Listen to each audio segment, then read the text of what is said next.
मंडळी, तसं पाहायला गेलं तर कारलं कडू आहे, त्यामुळे मुलं तर खातच नाहीत आणि मोठ्यांना पण बऱ्याच जणांना आवडत नाही.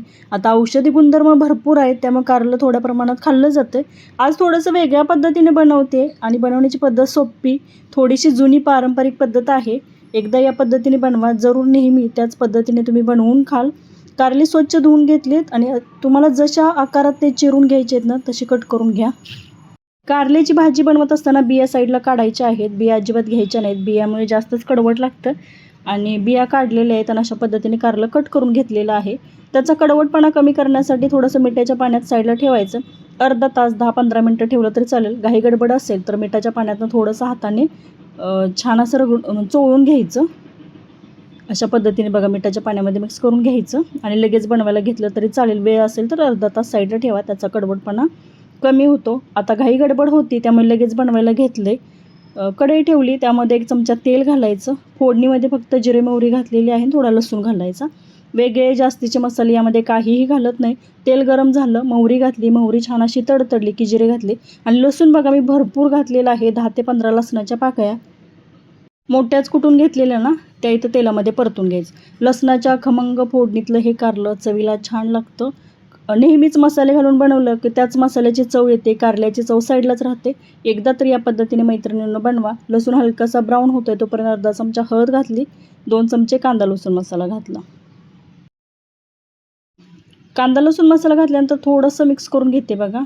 आणि आता लसूण कसं जास्त जर लालसर झाला तर त्याची चव बदलेल, म्हणून पटकन कारल्याच्या फोडीच्या पाण्यात घातलेल्या त्या या तेलामध्ये घातलेले आहेत बघा. आता या फोडणीमध्ये हे कारल्याच्या फोडी परतून घ्यायच्या. पाणी अजिबात घालायचं नाही. वाफेवरती हे कारलं शिजवायचं. मैत्रिणींनो, रंग जितका सुरेख दिसतोय तितकंच ते चवीला छान लागतं आणि कारलं शिजेल तसा वेळ कमीच लागतो. 5 ते 7 मिनटामध्ये पटकन कारलं वाफेवरती शिजलं जातं. आणि सकाळची घाई गडबड, टिफिन, त्यासाठी लागणारी भाजी या पद्धतीने जर बनवली तर झटपट होते. आणि मैत्रिणींनो, मुलांना हे कारल्याची भाजी नक्कीच आवडेल. फक्त या पद्धतीने बनवा. फोडणीमध्ये कारलं छान असं मिक्स करून घेतलं बघा मैत्रिणींनो. झाकण ठेवून थोड्या वेळासाठी वाफ दिली, पुन्हा परतून घेतलं. पुन्हा आणखी 2 ते 3 मिनटासाठी हे शिजू दिलं. शिजेपर्यंत छान असं वाफेवरतीच हे शिजू दिलेलं आहे. कुठेही पाणी घातलेलं नाही. मीठ घातलं चवीनुसार, त्यामुळे छान असं त्याला कसं होतं, पाणी सुटतं आणि त्या अंगच्या पाण्यावरती म्हणजे वाफेवरती ते शिजलं जातं. हे बघा झाकण ठेवलं, पुन्हा परतून घेतलं. अशा पद्धतीने 4 ते 5 मिनटं हे कारलं शिजण्यासाठी वेळ लागलेला आणि किती सुरेख दिसतंय बघा.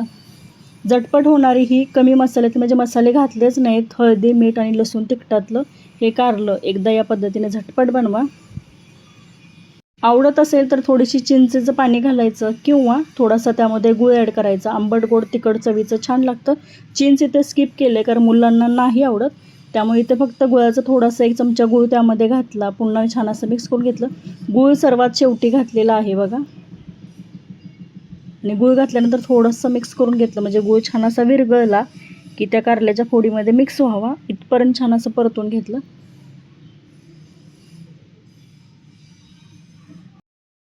याच्यापेक्षा जास्त कारलं शिजवायचं नाही आणि हे शिजलं इतकंसं हे कारलं पुरेसं आहे. मैत्रिणींनो, पाणी न घालता हे शिजवलेलं वाफेवरती कारलं चवीला छान लागतं. आणि किती छान झाल्या बघा कारल्याची भाजी. तुम्ही कारल्याची भाजी कशी बनवता तेही कमेंट करून नक्की सांगा. आणि मसाले न वापरता लसणाच्या फोडणीतली कारल्याची भाजी या पद्धतीने बनवा. नक्की तुम्हाला आवडेल. एकदा नक्की ट्राय करा आणि व्हिडिओ कसा वाटला मला कमेंट करून नक्की सांगा.